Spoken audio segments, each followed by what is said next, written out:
अस्सलामुअलैकुम नाज़रीन, मैं हूं आपका मेज़बान अब्दुल्ला शरीन और इस वक्त मैं मिंगोरा फ़िज़ागढ़ रोड पर मौजूद हूँ। और इस वक्त आप सूरत हाल देखें तो सिर्फ 3-4 बंदे हमें नज़र आ रहे हैं, वो काम कर रहे हैं।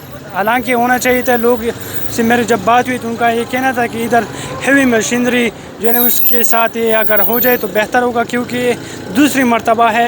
ये पहले उस साइड तकरीबन वो जो ट्रैफिक एलकर आपको नज़र आ रहा है वो जगह गिर गई थी, अब ये जगह गिर गई है। ट्रैफिक रवा दवा है, लेकिन एक कतार यहाँ इस साइड से और एक कतार उस साइड से जो है छोड़ते हैं तो लोगों को काफ़ी मुश्किलात है।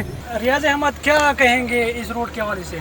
रोड तो बहुत ख़तरनाक है और आने जाने वालों को बहुत तकलीफ़ है जी।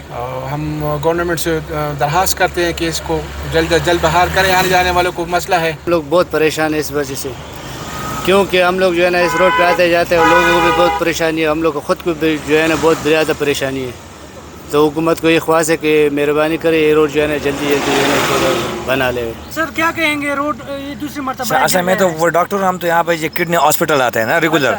ये असल में दूसरा नहीं, ये वो थर्ड टाइम होगा। बार बार ये होता है, हमने तो उसको एडमिनिस्ट्रेशन को इन्फॉर्म किया है, लेकिन बस बार बार आके ये रेत वो डाल देता है, अगली बार फिर दोबारा जो है ना ये बैठ जाती है। तो इसका ये मुस्तकिल हल होना चाहिए।